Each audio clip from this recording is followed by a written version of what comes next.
show is made possible in part by its supporting sponsors: Blue Water Power Group of Companies, Joe's Discount Tire, and AskGuy.ca. I wish I'd have brought my bathing suit here for this one because I'm looking out at a swimming pool. It is a hot day here while we're recording this. But, yes, it is.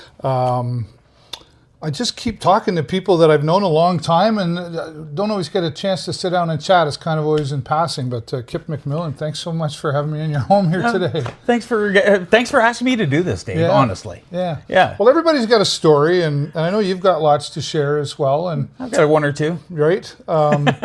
And we have a lot of mutual friends too as well. I think you and I first met probably about 30 years ago. It was a few years ago. Yeah, the grays are... Right? Karaoke, I think it was. I think it was karaoke and Lambton, possibly Lambton College. Yeah, that would be there as well. Yep. Right. I didn't go there. I hung out there. You hung out there. I pretended to go there. Okay, your interview. Yes. But it's probably been about 30 years. Yeah, definitely. And boy, lots changed for both of us. Unbelievable. It's really neat to see. Just like you said, talking to a bunch of old friends, mutual friends and stuff, and even recently getting caught up with some old friends that it's just incredible how we've evolved and stuff from most of us. Some of us, yes. Some have not. I can vouch for that. Yeah. But some just see those just a little more aged, a little wiser, but still the good people that seasoned. Always seasoned and and good friends that we've had in Sarnia. So. Yeah. Are you from Sarnia? I'm born and raised. Yeah. Yep. And what was life like growing up with mom and dad?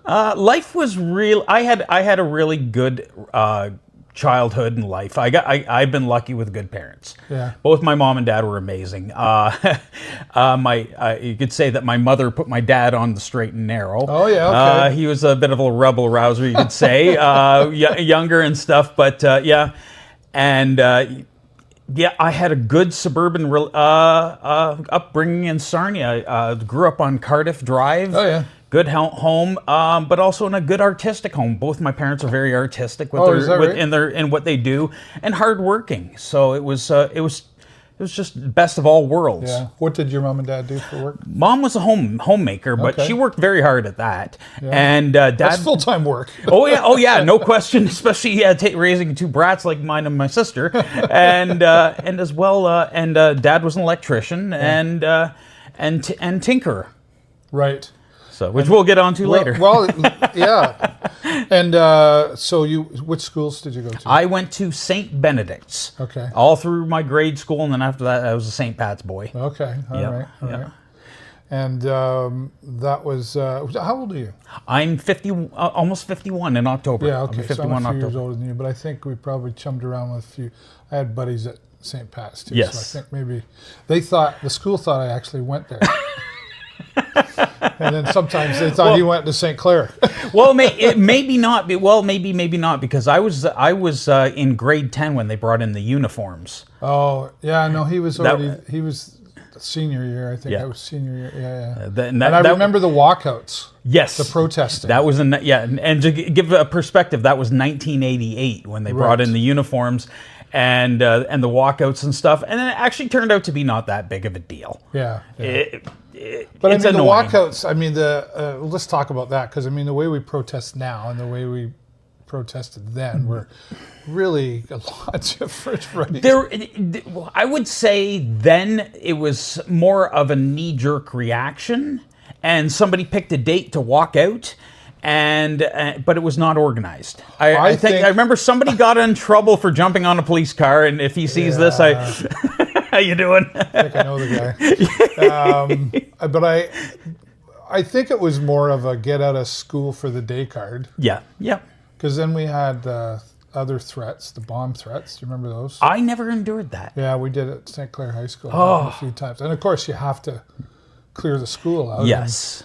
And then it happened probably 3 or 4 times in the 4 years that I was again, and going kind of put the label on my dad. He was a little bit tougher and whatnot. So I was always afraid to skip class because I didn't want my butt kicked. It was fear. Fear. Yeah. Fear works. What was that saying? Don't let fear and common sense stop you from doing actually, something I stupid. like it better with the way my dad put it. He said, if you ever end up in jail, you better hope they keep you in there because you don't want me to get a hold of you. Right. If you're going to rob the bank, make sure you get away with it. Yeah. Make sure it's a good one and get out of the country. I sense you were like close to both your parents? Yeah, I still am. I'm very close. Do my best with my mother. She still has the house. Dad passed in 2016, so she still has the house, and I help go over there every once in a while. Help take care of her and what little things around the house that Dad would do, and it's a full-time job taking care of 2 houses and everything else that I do. Sure. And then you recently married. Married in 2017 to the love of my life, Denise. Yeah. And it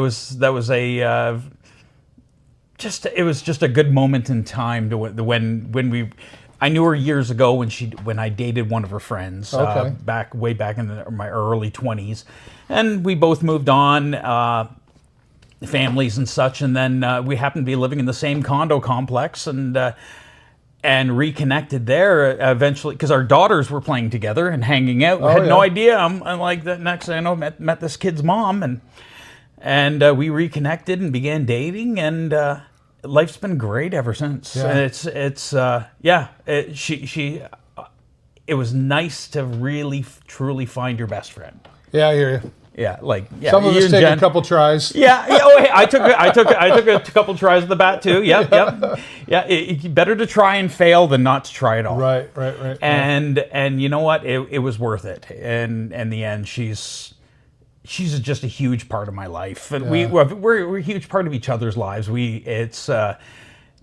I'll never say it's like the great perfect relationship or anything like that. No, it's good. It's really good. Yeah. Because the ups, the downs, we move on and we keep going we go at it together. And Denise is just outstanding. Awesome. I'm lucky. Awesome. Very. Right. Yeah. Would she say the same about you? Yeah. You know what? Yes. I'm interviewing her next. Yes. I know what you mean, though. I'm jesting. I know what you mean. You get a synergy, and exactly, just like with you and Jen. And it is that thing where you look at the two people and you go, they connect. Yeah, that's the yin to your yang, and it's an incredible And our kids all got along very, very well. How many kids do you have? I have one daughter of my own. I have a stepson from my first marriage, Zach, out in Quebec. Okay. And Denise has 2, Parker and Jaden. And Parker just got engaged to his girlfriend Cass. Oh, congratulations! Yes, right just found out on the weekend that That's that they got engaged. It was a little awkward. How neat is that? Like when my kids haven't done any of that yet. Yep. How neat is that when you've discovered your happiness with another person, and now you see the children doing it? Kind of take aback. It's good. No, you know what? It's good. You gotta trust your kids, and that they're gonna pick the right person, and you know what? Like I said, if you gotta take a couple cracks at the bat, it's okay. I would say the funny thing too with Parker's is the awkward thing was that he was way up north camping, so we got a picture and found out that they're engaged, and then but Denise couldn't get a hold of him. Right. So we had to wait 3 days for them to get into cell range. right. So they could get have a signal. So what? Right. Can you explain this and get the story and of the engagement and stuff? It was pretty funny. At first, I was like, "What's going on?" You start thinking, where did this come from? Yeah, we're second guessing everything and stuff. And it was just that innocent. And you know what? They're happy and they're good kids. Yeah. So you know, we honestly support them and wish them all the best and make sure that they move on a good life. Sure. What do you do for a living? I am a purchaser. Okay. I work for a company, Luma Safeway. I supply chain shipping, receiving, do all the sourcing items, make sure that everyone can do their jobs well, as well as I work very closely with man lift mechanics and stuff to make sure that get them the parts that they need. You got and a lot of responsibility on your plate. It's a lot of fun, and I work closely in the finance system because I'm the biggest spender in the company. Yeah, right. So you better have a good idea what's going on with that. Right? I've been doing that for well over 10 years. Yeah. Same well, company. They must like you then. I think so. I think so. You around. Oh yeah. It's what's not to like. It's a real privilege that what I get to do, and the freedoms that I get to do my job and to what everyone's trusting I'm going to do it to the best of my ability, and I love that feeling. That's awesome that you can say that, because a lot of people are going to work going, "Is this all there is?" Yeah, Right? yeah, and I draw my own fulfillment out of it. I get to work with some great people. Yeah. There's I can't. That's the best part of my job. The people that I get to work with every day. We laugh. We don't take things too seriously. We have conversations. Nobody's sitting there watching the clock going, you've been having that conversation for about 10 minutes now, and you need to really get back to work and sit at that desk. Yeah. No. Where does your, because I've wanted to do this for a while, and we were just talking about, we'll talk about the car show that just happened this past weekend as this comes out. As long as I've known you, and we've had some fun together, some drinks together, some theater together, whatever, where does you've always been positive. I don't think I've ever really heard you, once in a while you might say, well, that guy's being a jerk or something, but I've never really heard you. Where does this positive come from? Is your mom, your dad, both? I'm going to say both. I don't know. I've honestly, when I was young, I was always like that. I was quiet as a kid. I was really, really shy and quiet when I was young, except for around my friends. Yes, I know it's hard to believe. And then I came out of my shell. Felt I came out of my shell in high school, and then if negativity is something I've not experienced a lot of it. I think my parents protected me from a lot of negativity growing up, trying to do their best as parents. Life turned into positivity. You just don't know any other way. I don't know any other way. Yeah. And I used to have a motto that try and make one person smile every day. Love it. Love it. You already did it here. Yeah, thank you. As soon as when I pulled up in the driveway, something we have in common is our cool cars, and it was perfect timing. And you were already like, "Hi!" It was just like you were happy to be here. It was like you were happy that I was here. You were happy that we. I was excited that you were here. That you asked me to do this. Yeah. Well, why not? I always try to. It's funny you say that because. Anyway, what I was saying there was like you're just positive from the start. You're usually the first one to say hello. You're having a lot of fun. I was like, I always think of people that... If you can be uplifting in life and make somebody else's day better, your day's that much better. I know it's like sounding cliche, if I can just impact one person, but it's true. It really is. Right? That there's something in the good feeling when you make somebody smile and I try and translate that to everything that I do. I go to work, and the people around me, I try and make them laugh. Even if I'm dealing with something negative, I try and you gotta look on the bright side of it, because sometimes that might be the better outcome. Yeah. Get you out of that. And negativity. You don't know what's going on in somebody else's life either, right? Because we're not telling everybody like, this happened, my dog died and my whatever, all this stuff. Yeah, right? yeah. But there's always shit going on. Mental health issues are in everybody. I don't care who you are. I don't care what you believe. Everybody's got a mental health issue that they deal with stresses, with upbringing, there's so many things that we've done in life. How are we as a community? How are we doing with that? How are we doing with that stigma? Are we starting to erase that label a little more? Are we going too far with some things? I would say our little community it's not that good. Yeah. Yeah, I don't think there's enough support here. for the mental health issues. I've looked into things in the past, even for myself, and it was difficult. What was difficult? Like finding the finding the support for the mental health and stuff. Some people do deal with that stigma. Overall, as a society, though, I'm really happy to see it more in the forefront. Right. People are talking about these things, that they have things going on in their heads and they're having issues, and going to therapies and going to a counselor, sitting down with a couple of friends, having a beer and wings. Jay and Nick.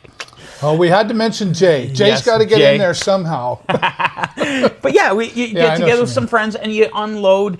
Going to even I was watching an interview with Carol Burnett. Oh yeah.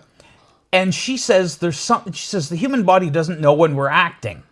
Yeah. So there's something cathartic about a scream. So Carol Burnett famous for, but her Tarzan scream. Come on, you can do that. I could, but I'm not doing it either. I'll blow the microphone. Yeah. It'll no, blow the body. I just had this conversation. Yeah. The body and the brain don't know the difference. No. So if you just go into a room and yell, and get it out, something happens, because the human body and the brain are incredible machines that we don't understand. Truly. We don't treat them as good as we should. No, goodness, no. Right. Are you, would you say you're a philosophical man? No. I'm not. So what's your meaning of life then? If you're, even though that, like, my meaning of life is to make somebody smile every day. Just every day. Really is. I don't prescribe to any particular philosophies in life, because I don't even know what it is yet. What mine is, I really, I don't think I truly know, other than just being. Well, that is a philosophy. You could say that my philosophy, that's a happy philosophy, is to get up every day, and at some point in my day, I'm going to make somebody smile. That could be. Hello, everybody listening to this one. And yeah, because like mentioning Jay and stuff, he's very philosophical. He's thinks of all these things all the time. Jay Peckham, just in case people are wondering. That Jay guy. Yeah, that Jay guy. And I'll do this, Adam. I'm gonna have to tag him in the post now. I think so. And that. Yeah, he's a deep thinker and stuff, and looking and reading books and stuff, whereas I'm just observing life and I'm kind of taking it in, and I love people watching and seeing what people are doing, and even something as simple as just watching, like at the car shows and stuff, we get huge crowds of people. I love standing on the stage and just looking around and seeing what people are doing at that in the moments and stuff. It's pretty wild. Yeah. Yep. I remember doing the car shows, and then you've been doing Brights Grove Music Festival. Yep, which got lucky with that. I'm not going to lie, I'm a little jealous of that one, because they asked me a few years ago. Yeah. And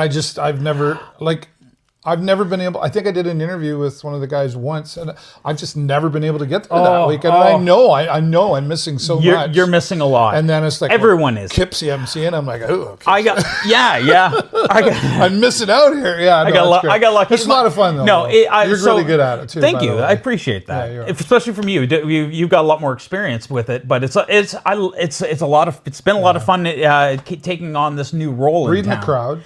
Read the crowd. We have to read the crowd. We have to do what we have stage instructions that we have to deal with. Don't forget a sponsor. Sponsors. Whoa. You'll only do that once. Yes, I've done Trust that. me. And one I learned at just this past Brights Grove Music Festival: do not mispronounce the band name, especially when it's a guy's name. Yeah. Oh, this is sweet gentleman. I'm not going to try right now because I don't have it written down to know. But he was a sweet guy, and I forgot his name. And at first I mispronounced it. Then I called him the wrong name in the microphone, and he was super sweet and laughing. Yeah. But my friend James Snyder, I used to jam with. He was one of the organizers. Yep. He's the one who That's who I interviewed years ago. Yeah. And he's like, hey, you want to do this? I'm like, yes. Yeah. And James already mentioned are you in for next year? I'm like, oh my goodness, yes. Yeah. I get to hang out with a bunch of bands, a bunch of friends. listen to music, and drink beer. It's a cool job. I'm not going to lie. Yeah, yeah. I'm fortunate that it's a big part of what I do for my living, right? You know, and yeah, the cool bands but the people, right? You know, and you get an opportunity to learn from some really great people, and at least I've always found, like, you know, especially like some big names, right? Yes. Like I won't throw it there right now, but been able to just sit down with them, and they're just people. Like they're just people that are making a living at what they love, right? Thing, you know, and I've heard compliments about you at Bright Square. Oh yeah, that Kip, and I hear you at the car shows, and I pay attention. I go, yeah, he's got his style going. He's grooving up there. Yeah, I kind of developed it over the years. I was in bands for a while. Yeah. I've done the singing thing in a couple bands. Panic Room. I forgot about oddly, that. Yes, right. Oddly enough, and then I was and jammed with several people around town. So I had some stage experience even before I joined the theater, and then translating it into being announcing. I had the car shows where I could kind of jam on that and develop my style and kind of figure out what I was doing. I observed people like you very closely, Jay, other people that have done things when they're doing their announcing. Max Major was another good influence. Yeah. Great guy. And just kind of see what you guys are doing and how you dealt with it. And plus, we've in my experiences, I learned how to pivot very quickly if there's a mistake or an error or a problem. And there's a switch, like I call it a switch, right? That goes on, at least for me. But if I can offer some advice honestly to anybody that's doing it, just be you. Yes. Be yourself. Don't try to recreate.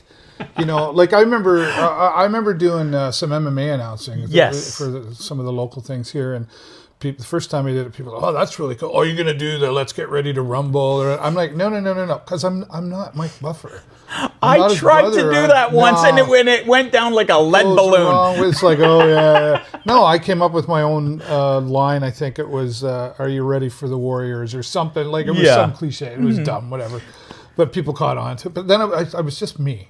Right, and that's what you've done that on stage too. It's like, because if I walked by at a show like the Street Machines show or whatever, and you were up there, I'd be like, "What? That's not him." But when you do it, it's like, I know that guy. Yep. And so that's what other people do. And that's the biggest thing you can do. It really is, and don't be afraid. Dive in with it. If you dive in and be yourself, then it's much easier to deal with it and issues. Make yourself vulnerable. Oh yeah, because 100%, 110%. Because we deal with things. What people don't realize is when you're doing an MC job, is that not only are we paying attention to what's out in front of us, what we have to say is in our heads, we're reading things, and then we also have to deal with somebody comes up behind us and whispers something in our ears. I know. Oh, hey, can you extend it for another minute? I hate that one actually, but I can do it. But we can do it. Mid-sentence and something's going off in my ear. Yes. I've had those things in my ear. I don't have them in my ear anymore. I'm like, if you can't tell me by the time I get out there, you're done. Yeah, you'll hear us pause, and then we'll go right back into it because we're listening to it, and then we're processing in our brains, going, I have to what? Yeah. Okay. Also, when you're on a stage, and I'm going to kind of one up your getting the name wrong, but Canada Day, not this past one, but last year. Yeah. So I'm out there, and I'm the Suncor goer, right? And all the cables are out front and everything. Anyway, and I'm introducing the band, and I go, here they are, and I turn around, and my foot caught on the cable to the lead guitarist's guitar. Yes. As I'm going away, and I'm trying to catch my balance, and then I hear bang. I tugged his guitar, fell down hard on the stage in front of how many thousands of people, and you could hear the crowd go, oh, right? And I'm like, oh. And I know the guy, fortunately, but then he's like trying to get tuned up to go. And I'm around the front of the stage finally going, are you going to make it? He goes, I don't think so. And he finally got through it, and I was just like, I just wrecked this guy's guitar. Anyway, he ended up getting it fixed. Yeah. And I said, send me the bill, but he yes, was fine. But so there you go. It can happen, yes. So you got to watch your feet too. Always. Cabling is the worst. My other times we're in a small area too, right? Yes. My other one would be that. Well, as you know, I've acted for 10 years with the Imperial Theater. Is and many of you that don't go to shows, you have no idea the mistakes we make on that stage. Oh yeah. It's all the time. Insane. We don't know it. Yeah, you in the audience you don't know, but us on stage, I've been at a show where it was famously the person backstage is like this with a book. They're flipping forward and then flipping backwards and kept doing that back and forth, trying to figure out where the cast was because they were jumping pages back and forth. We're just not following the order here. No, not at all. And it's like doing the third verse of a song that you're supposed to be the first verse, and yeah, exactly. And then you go into the chorus where the bridge should have been. And, right. And we do this all the time, and you have to be cool as a cucumber, and you're looking at the people around you going, okay, let's just deal with it and we'll get through it somehow. And that's how did you get started in theater? What was the first opening to that? Jay, as my buddy Jay, I took broadcasting back in college, and Jay was doing a show, wanted somebody. A show had tanked. Things went bad on it basically, and he needed some backstage crew to help out. He knew I had some experience, and we'd been hanging out again, and it was a 3-hour conversation, and he had me in the first minute that I was ready to say yes. So I helped out backstage, and I kind of learned about it, and then paying attention to the actors, and then got a couple opportunities to stand in for somebody that was away, and then I started auditioning and went and dove right in, and finally, and when I scored my first show, it was with an incredible group of people that taught me everything. Yeah. Unbelievable. It was wicked. Yeah. And then I just ran with it we've ever got since. the theater, like I would say, and this comes up almost every show, we've got an incredible music community. We've got an incredible, when I say artists, I mean like the painters and the creators, and then theater, like in general. But our theater, like, don't get me wrong, Grand Bend is great. Yeah. Worth going. Definitely. But we've got it all right here. Yeah. Yeah. Like the productions I've seen, I think the last one I went to was The Little Mermaid. Yes. And then I've seen, Mary Poppins. Mm-hmm. And like people are flying around, and they really, Brian Austin Jr. Coming to him for an interview. And Theater Sarnia, just wow. Like there's something in the right water. There's something in the water. The nicest compliment was after doing a show called Looking, and my good friend Liz Walton, kiss out to you, love. Liz. And she and I were taught. We do our show. We go to the lobby to go meet the crowds and stuff. And somebody comes up to Liz and I and goes, "So where are you guys from?"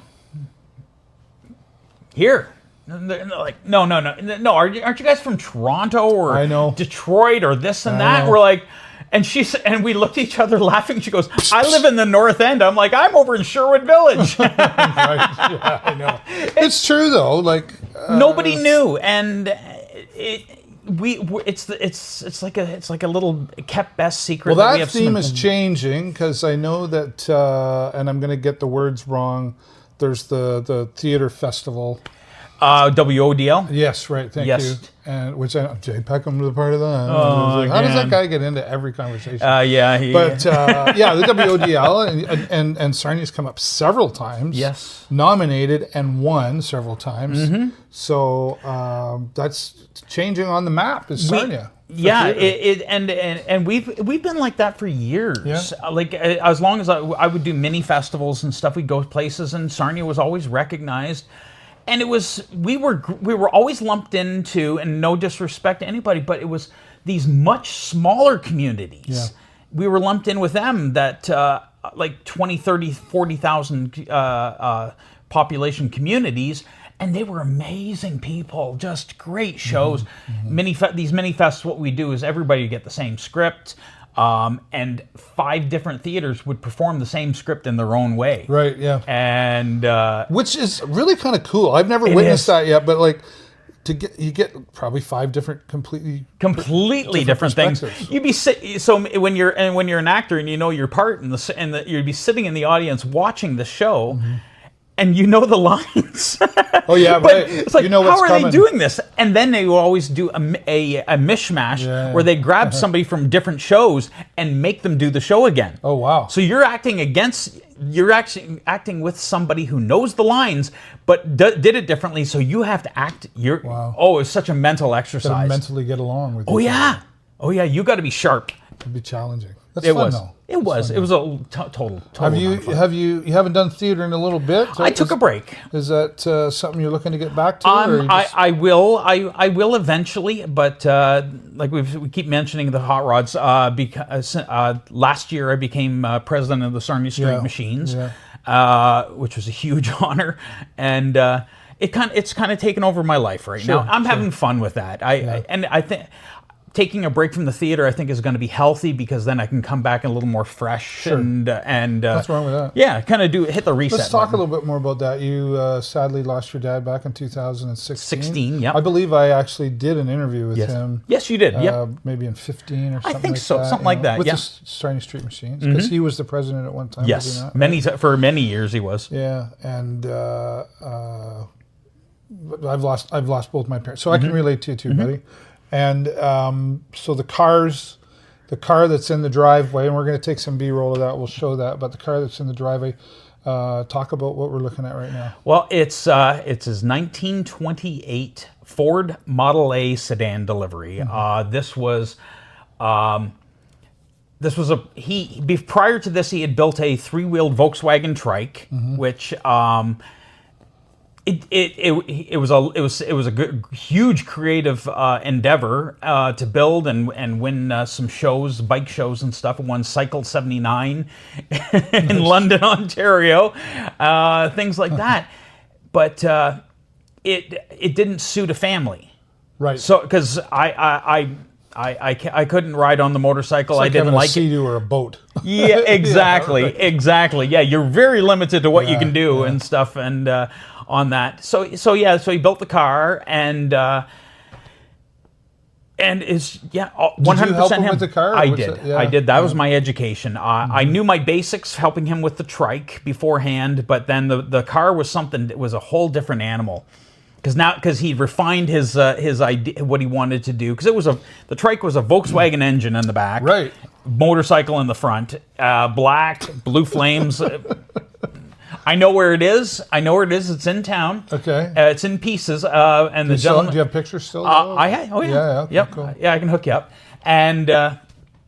And whatnot, but the car was just a completely different animal, and then it went and ran with it to the point where actually the gentleman that has my dad's trike said to me, he says, "You're the only person I'll ever sell it to." I said, "I don't want it." I said, I have an emotional connection to the car. Sure. It was something that Dad and I could go in, and Dad would let me drive. It wasn't just about building the car, wasn't it? It was more about the conversations you had with your father. Were there some serious conversations? No, that was our That was just your. That was our language. Yeah, that was our language. I have my language with my mother, where it's I guess a more of an emotional thing with a mother and son. Yeah. And Dad and I was more of a technical thing and stuff. I learned very quickly as when I was young just how to work with my dad, and then when I was older and he'd come over and help me with my project, we knew how to communicate. It was our language. Has anybody else besides you driven this car? Very few. I've let my stepson. Okay. Parker has driven it. And the steering wheel has not been wiped down? Not at all. No. I do pay attention. Thank you. That's awesome that you did. Yeah, I don't want... And that's just because... Explain that. It's dirty. It's still his dirt. It's his DNA's on that steering wheel, and that's... I have carte blanche with the car. I can do what I want with it, and I know I can, because that's what he built that car to play with, tinker with, learn from, and let it evolve. And that's, but again, that's I might someday pull off the steering wheel and frame it and put it away and kind of thing, but put it in a shadow box. What do you? I'm going to maybe tap on your heartstrings a little here, but what do you miss most about your dad? Working with him. Yeah. Yeah. Yeah, he having a good relationship with both my parents. If I really need my mom, she's there, and he was the same way. And whereas it was just I could always turn to both of my parents equally. Now it's just my mother and whatnot. But it was just the having that. No, I don't care how old you are. You are always your kid to your parents. Oh, 100%. Yeah.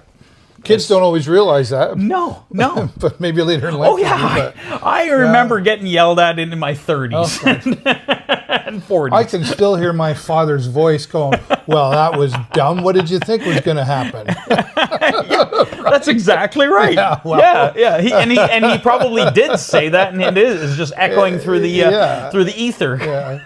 And I only met your dad a few times. Like I say, I interviewed him once, but I mean, I did talk to him, and passing, usually at a car show, and he was just a nice guy, and but the rumblings of conversations from other people.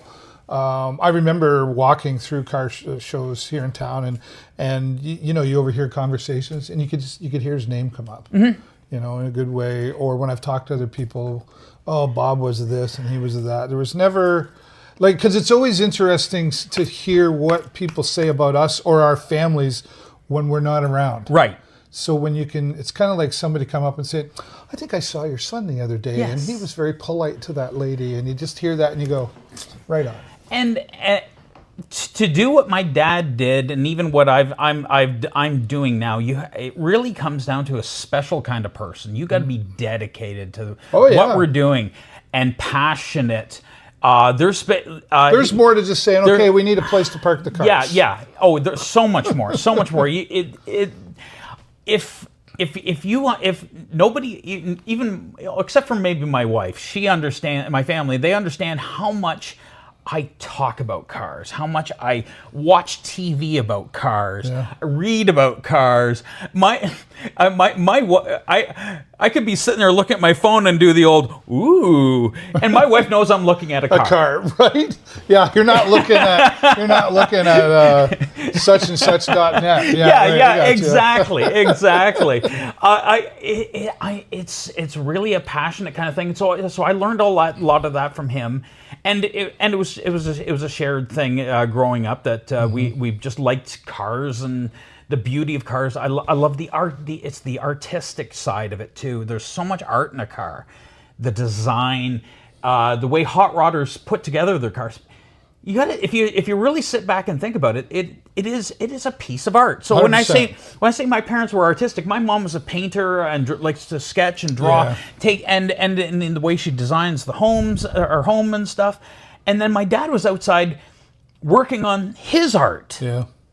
See, I'm the different type. I'm the I like that painting, so I'll hang it on the wall and look at it. Kind of like my car. Yeah. I don't fix them. I don't change the oil. I bought it because I want to look cool in it. Let's be honest, right? Yep. And so that's my painting on the wall is my car. I drive it. I enjoy it. I like to wash it. Oh yeah. And keep it clean and all that stuff. But everything else, same with my motorcycle. I say I'm a shrider. I shine them and ride them. Yes. I'll pay somebody else to do the rest. Kip, That's a good one. But I appreciate the art. Yes, and really is, and even now I have to go. I'm going to swing by one of my coworkers tomorrow and have them take a look at. There's one. I got an issue with the car, and I spent 3 hours on Saturday trying to figure it out, and I couldn't. So I got to get my coworker to help me. You don't know. Sometimes I'm not a quitter, but I know when I'm beat. Yes, yes, like, okay, that's exactly ask for help it. now. Yeah, because that thing was custom designed by somebody who took 99% of the plans with them, and I picked up about 1% of it. Right. and remember half. Half of it. It's getting under the hood, taking a look at things, checking things out. I watch a lot of shows where I'm educated on a lot of different things, even techniques and stuff, because the mechanic side is such an art form. It's incredible. And the other thing about cars that I thought, and I never really knew this until I got my car, which is about 3 or 4 years ago now. Yeah. What a society of car lovers, if I'm saying that in a very positive way, what a society of car lovers we have, I'll say in Lambton County. Mm-hmm. And how many people have older cool car? Until you put yourself, like I say, maybe it's just because when I got mine, you start hanging around and you go, wow, it's like, everybody's got one. Everybody. Like, it is. And there, sometimes you'll be driving down the road and I'm not like, I think I know a pretty good number. seen a majority of the cars in town, but every once in a while you look down a driveway, seeing a garage door open, go, I know. What's that? Where has that been? And whoever you are, please bring them out. There is some places, I could take you for a drive and show you. There's one down, is it Blackwell Road? Blackwell Road when you're going out towards Brights Grove there, yeah. And there's a few farms around. Yes. And like, I don't know if there's anything there. Yeah. But I just want to go up to that door and peek in. And I feel like, how many times have we driven by an old shed, an old barn, or gosh knows what else, and there's something in there we don't know about. Before Dad built the Model A, we were going around and looking at different cars, and I'll never forget. It was like you said, it was in Petrolia, this unassuming little garage sitting in the middle of a lot, and nothing else was around it. And you open the door, and there was a 1935 Chevrolet sitting in there. I'm like, are you like, that was my first barn find that I got to experience. Yeah. And hasn't moved in years. Hadn't moved in years. Yeah. The interior had been eaten out by rats. Yeah.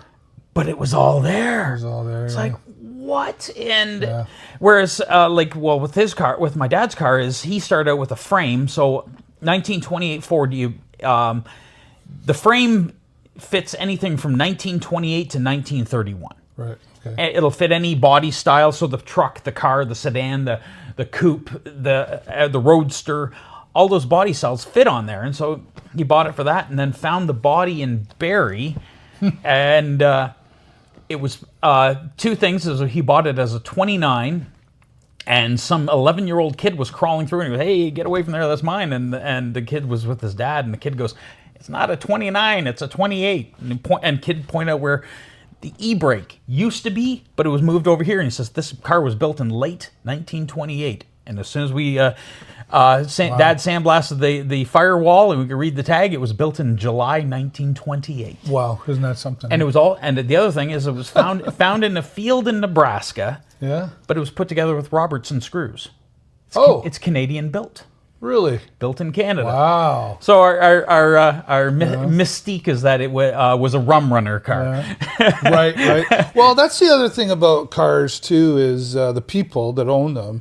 I mean, there's some great people out there, but if you want to know anything about anybody, just ask them about their car, because there's a story. There's a few that you and I probably know, that this was apparently belonged to Al Capone, or this one was used for rum running, or this one was, I found this in the middle of the field in Nebraska. Like, there's all those stories that, I find, like, you go to a car show, you see a lot of the same cars locally. Yes.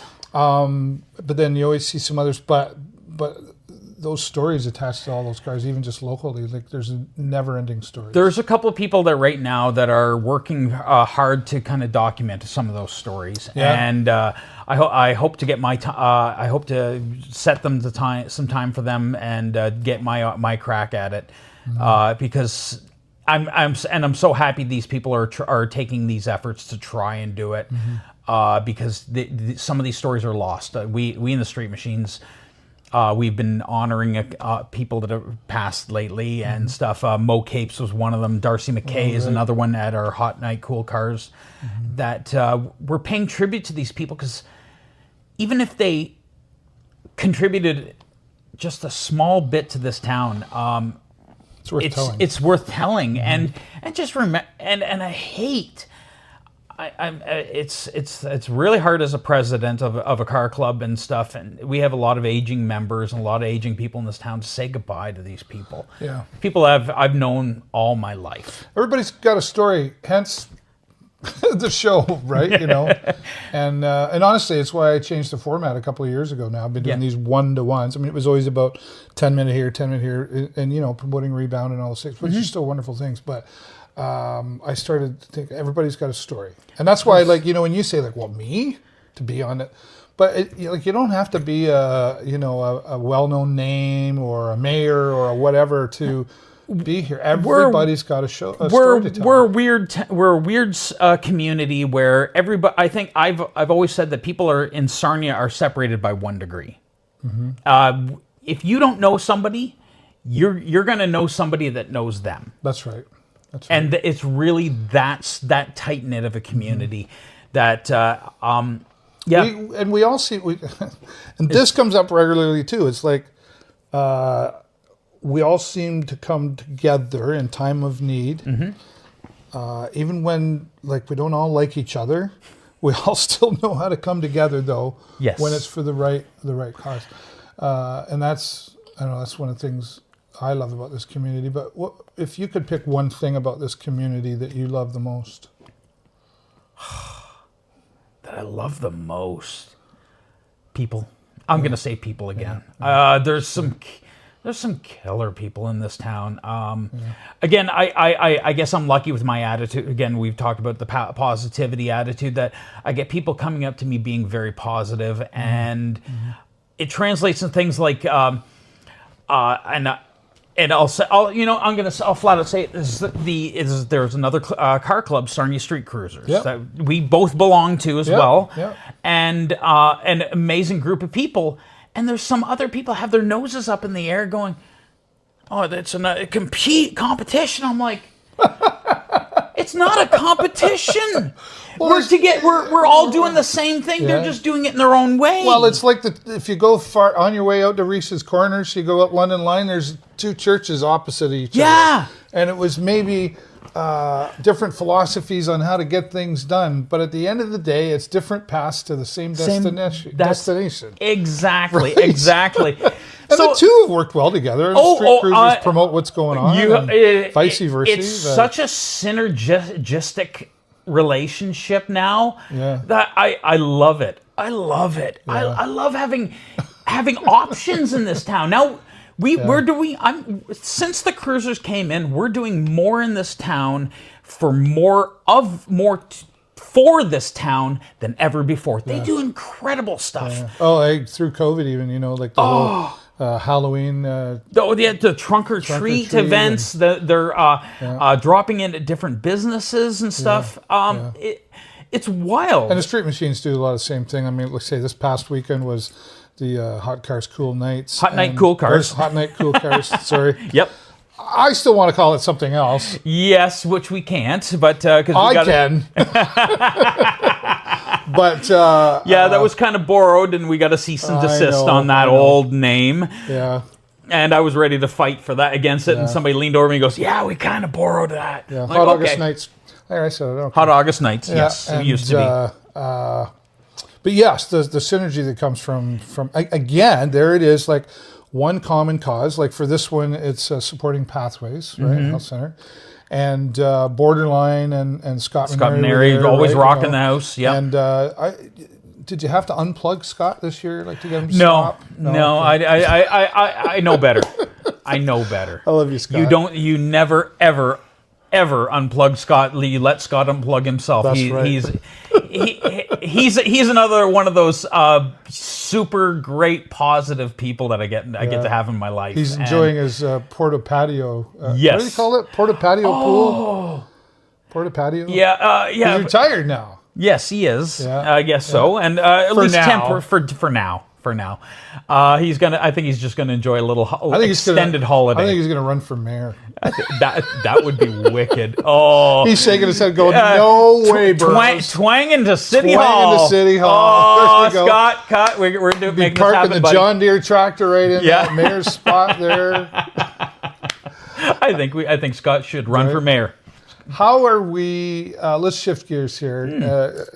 I've been asking this to a lot of my guests, right? I rode a tractor the other day. I'll have to show you that video. I couldn't find fourth gear. It was not where I thought it should be. But anyway, how are we doing as a community? We see things like the homelessness issue, the Rainbow Park. We're seeing opioid and drug issue. Like you, I've lived here all my life, and I have a hard time even talking about it because it's so sad. Because I've been right in front of it, right? Somebody made the comment to me about a month ago is, I never thought in my lifetime I'd see a homeless encampment in a park like that. In Sarnia. In a little community like this. Right. It's God. Are we on track for fixing it? I don't think. Maybe No. Fixing, Not even close. What do we need to do, Kip? I think this is a big.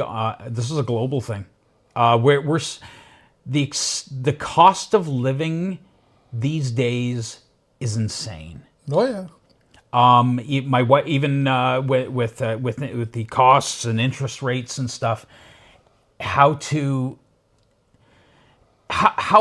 some people are struggling to live is insane, and I feel for people like single mothers who are working a couple part-time jobs just to keep food on the table and then having to pay rent. Yeah. That is 4 times what a mortgage is worth, but to buy a house, my goodness, the housing prices alone, and then food prices. We still need like probably 10% down to buy a house, maybe 5. Yeah. But if it's a $500,000 house, you need $50,000 or $25,000. It is to do that, right? Society is. But prices go up, Kip. They don't go down. No. Like my fear is people. Well, the government this and that, but like prices are not going to go down. I just don't believe that, right? I'm not a financial guru. Yeah, I'm not. I don't prescribe to any one particular political thing or anything like that. I just follow my heart and my head, and it's wild what we're seeing. And I think that we need to. I think we as a community, we need to get together. There's still so much division on well, it's so many interesting different you say that, things. because we mentioned earlier in this conversation how this community comes together in time of need. Yes. But are you suggesting that we're not coming together enough on this one? No. Yeah. No, we come together in times of need when it's convenient. Interesting. When the convenience of getting together. My kids got baseball. I have to go run a car show. We're all guilty of it. Sure. We're looking out for number one. You have to and note and I'll never disrespect that. You always have to look out for number one, because if your house isn't in order, how can you help the rest? The rest of the house? Yeah. And these other we just can't we pick and choose our get-together things, and right now, like, I think there's been people have been. I've seen a couple things online where people are bringing food and toiletries to the people over in the Rainbow Park and giving them things that they need and stuff. We even at work, a great attitude from a coworker. We had a gentleman that was climbing through our dumpsters at work, and. I knew he was, and somebody pointed out to our one coworker, so he hopped in his truck, and I'm like, "You're not going alone." He's like, "Oh yeah, that's a good idea." So I went with him, and he's like, "You find everything you need?" And to the gentleman, yeah. And he says, "Just so you know, please be careful. We don't want to see you get hurt and whatnot." And he says, "You got everything you need?" He says, "Yep," and went on his way. I'm like, that was so cool. He was respectful. He cared. Didn't give the guy grief. Didn't shoo him away like an animal. Didn't shoo him away like an animal. He treated him like he respected him like a human being. And now it was, I respect that gentleman I work with, Brent, and it was my respect for him just went through the roof just in that moment, because it's like that's what we need to do. These are human beings. We need to talk to them. And people that are dropping off a couple toiletries, maybe a little bit of healthy food, or some granola bars even. My involvement with food drives with we at the theater used to do the Anthony Frackalanza food drive, and you see the smiles on people's faces. Car show. We had at the car show. One of our vendors gave away he gave me a whole bunch of $100 gift cards and I said I couldn't think of how to give them away, and I went, I want somebody up here with a stroller, and this mom came running she had a little guy in tow and stuff. I'm like, it's okay, slow down. This don't is hurt yours. Yourself. It's yours. I handed it to her, and she goes, "This is gonna help." It's like you just gave her the golden ticket to the Willy Wonka factory. I might have made sure that she could buy some fresh vegetables for the kids. Yeah. Maybe some ice cream that they hadn't had in a little while. That maybe the little guy had been hoping. Night out too. We all yeah. Awesome. So those little things really make such an impact when, Tiny little things. you never know. Yeah, this is going to help. Yes. If you can do something for somebody that you think is going to help them, even if you fail, try better, do or do not. Or what's the Yoda saying? Oh, yeah, there is no try. Yeah, Do there or is do no not. do or do not. There is no try. Yeah. But try anyway. Try anyway. I'd rather see somebody try and fail than not try at all. Right on. And thanks for allowing me to be a part of the cool. I can't say it right. Hot Night Cool Hot Nights Cars. Cool Cars. I had a lot of fun over that. Good. That was great. Good. We'll mark it down. In the Beautiful calendar for day next year. and a lot of fun, a lot of rides, right on. great people. I wish we had more time. I mean, look at that. That's an hour. It's over. And I didn't have to do anything. You think I talk a lot. Boy, oh boy. It's really been a lot of fun. And my favorite part is always the after interview when we shut the camera off. Yes. But, you know, I'm going to say click the like, click the love, but please click the share button so we can share Kip's stories. And you do have philosophies in there. I guess I do. And there's a bunny rabbit out there. Let's go catch him. But that's all the time I got for you this week. Have a great week and even better week. And we'll see you next time right here on the show. Bye for now. Cheers.